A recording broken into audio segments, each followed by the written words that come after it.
So ayan mga kadrama-rama, alam ko pong inaabangan nyo po no yung next na mangyari po dito sa Abot Kamay na Pangarap dahil sobrang nakakatins na nga po no, tsaka nakaka-excite na nga din po talaga yung pinapakita ni Director every episode dito sa Abot Kamay na Pangarap habang nalalapit na nga po yung pagtatapos ng Abot Kamay na Pangarap. Talagang inaabangan nga po natin lahat ito no mga kadrama dahil nalalapit na nga po talaga at alam naman po natin mga kadrama ngayon kung ano yung scenario na nangyari dito sa Abot Kamay na Pangarap na kung saan hinustage nga po talaga ni Carlos itong si Annalyn dahil alam naman po natin mga kadrama kung sino talaga yung kahinaan ni Lynette, kaya ito talaga yung napagplanuhan ni Carlos na kunin talaga itong si Annalyn. At alam naman po talaga natin mga kadrama na itong si Annalyn ay genius na bata, talagang gagawa po talaga siya ng paraan. Sana nga po talaga mga kadrama ay makahanap po talaga siya ng paraan para makatawag po talaga dito kay Giselle or dito naman lang talaga sa kanyang tatay o sa kanyang nanay para makahingi po talaga siya ng saklolo. At dahil nga po dito mga kadrama,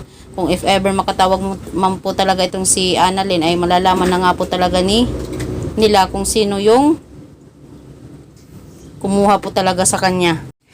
At dahil nga po talaga dito mga kadrama ay talagang magugulat nga po talaga itong si Giselle no kung tumawag itong si Annalyn para makahingi ng saklolo. At pwede din sabihin talaga ni Giselle kung nasaan ka na banda Annalyn para matulungan ka talaga ng mga otoridad para makapunta dyan sa inyo, diba?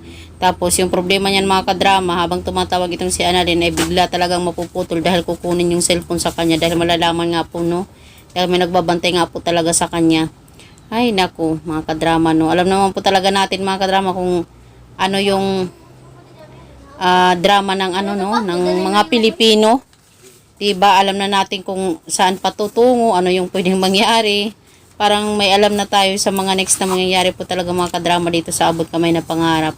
Hoping nga po talaga no makahingi talaga ng saklolo itong si Annalyn para din po talaga pumunta sila RJ or itong sila Lynette at saka yung mga pulis para talaga sumuko na talaga itong si Carlos no mga kadrama.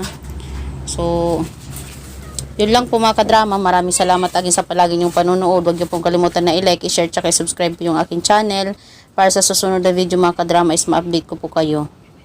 Malaking tulong po talaga kayo mga kadrama sa aking channel. Abang-abang na lang po tayo sa next na scenario na mangyayari po dito sa Abot Kamay na Pangarap dahil alam kong halos inaabangan po talaga lahat ng mga manonood ng mga viewers yung Abot Kamay na Pangarap dahil nalalapit na nga po talaga yung pagtatapos nito, diba?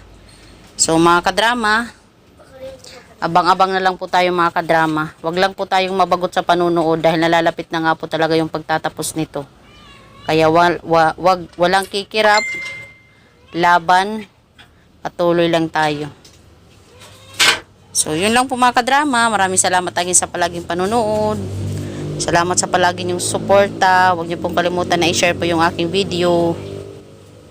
Dahil malaking tulong po talaga ito sa akin mga kadrama. Thank you so much for watching. Thank you for always being there. Supporting my channel. Bye mga kadrama.